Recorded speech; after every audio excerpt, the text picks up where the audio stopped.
Assalamualaikum warahmatullahi wabarakatuh. Halo teman-teman semuanya, konnichiwa. Perkenalkan, nama saya Diah Bitaloka dengan NIM 22180010 dari jurusan Pendidikan Bahasa Jepang.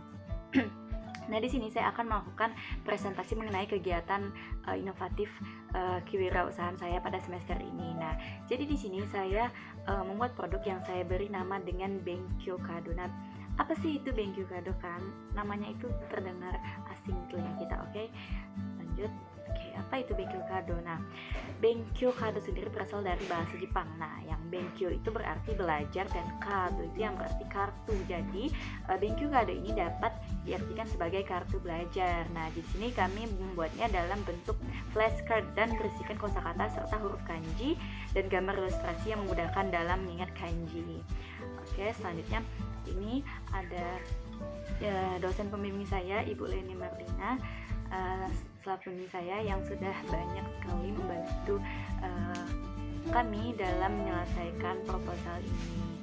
Nah, kemudian selanjutnya saya sendiri sebagai General Manager, saya Dewi Bitaloka, kemudian teman saya Ilham Fitriadi dari jurusan Pendidikan Ekonomi dan Reva Runasa dari jurusan Pendidikan Bahasa Jepang sama seperti saya.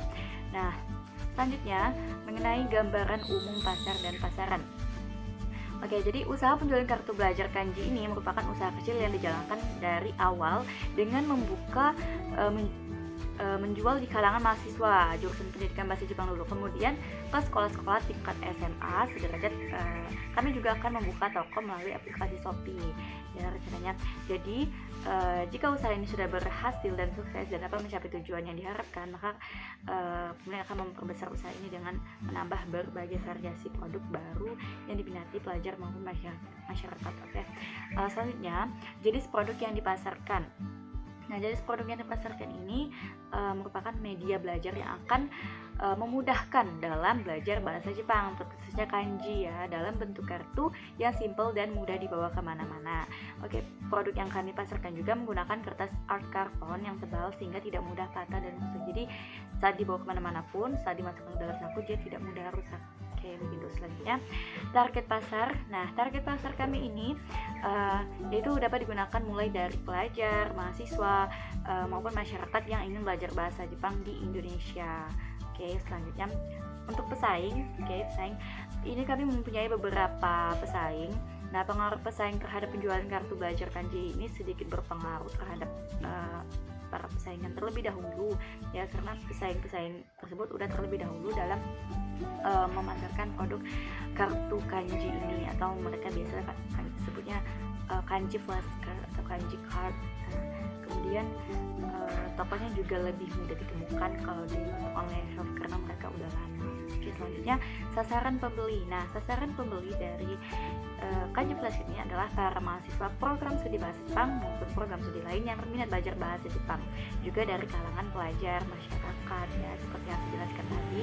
Nah, terutama yang tertarik belajar kanji lebih simpel dengan memanfaatkan setiap waktu luang yang ada dimanapun kita berada bersama kartu kanji. Jadi kalau misalnya kita lagi jalan, lagi di kereta, lagi nongkrong gitu kan, kita bisa sekalian lihat kartu kanji kita sambil menghafal. Nah, jadi dengan metode pengulangan itu maka akan mempermudah kita dalam belajar atau menghafal kanji. Oke, diferensiasi.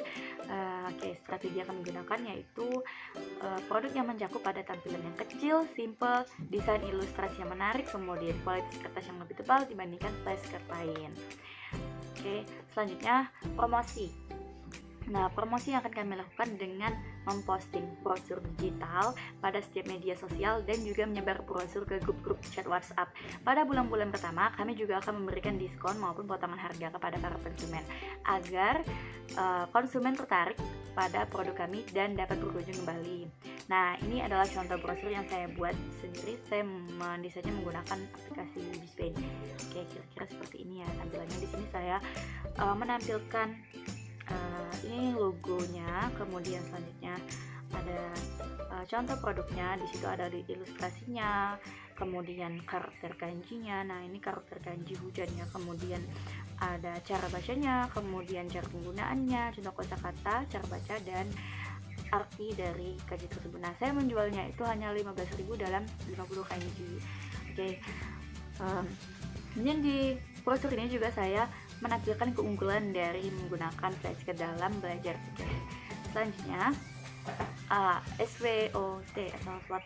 Oke, kemudian saya akan menjelaskan dulu tentang kekuatan dari produk kami ini. Nah, kartu belajar kami ini memiliki ukuran yang simpel ya tentunya, yang bisa dimasukkan ke dalam saku dan bisa dibawa kemana-mana. Kemudian kartu belajar kami ini juga memiliki gambar ilustrasi yang memudahkan dalam mengingat setiap karakter kanji yang ada. Nah, dibandingkan dengan produk yang lain atau produk pesaing itu tidak memiliki gambar ilustrasi gitu.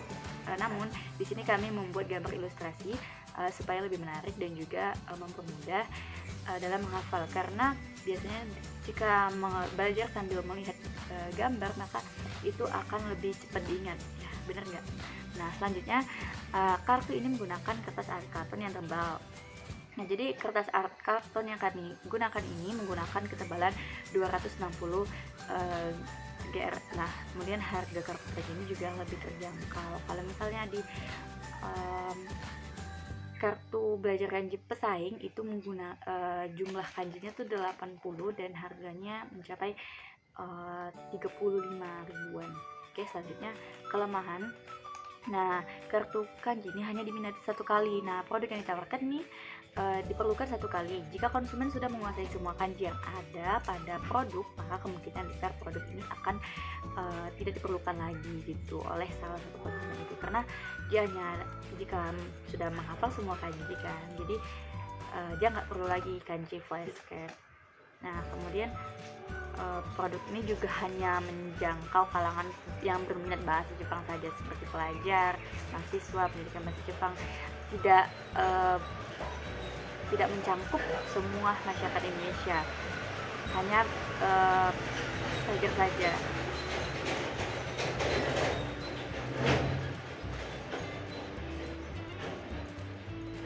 Nah, kemudian peluang. Oke, nah dari sini dari segi ilmu pengetahuan, oke Pak, produk kartu belajar kanji ini kartu yang berisikan pengetahuan kanji yang dapat memudahkan seseorang dalam belajar dan menghafal kanji. Nah, kartu ini sudah dilengkapi gambar ilustrasi, langkah-langkah menulis ya seperti yang saya sebutkan tadi, contoh kata dan cara baca, sehingga menjadi media yang sangat dicari pembelajar bahasa Jepang. Oke, kalau persaingan yang peluang bisnis yang akan sangat menjanjikan sekali, karena saingan untuk usaha ini terbilang belum banyak ya, karena baru beberapa saja yang membuat kartu kanji ini, mungkin sekitar 5 sampai 10, belum sampai masih terbilang masih sedikit kalau menurut saya ya. Kemudian ancamannya, nah ancamannya ini mungkin akan ada pihak lain yang akan meniru produk saya ini, nah terutama dari fungsinya yang sangat bermanfaat kan, lalu cara pembuatan juga yang tidak terlalu sulit. Oke, sekian saja yang dapat saya sampaikan pada presentasi ini. Terima kasih. Apabila terdapat kekurangan, kesalahan dalam penyampaian saya, harap dimaklumi. Terima kasih. Wassalamualaikum warahmatullahi wabarakatuh.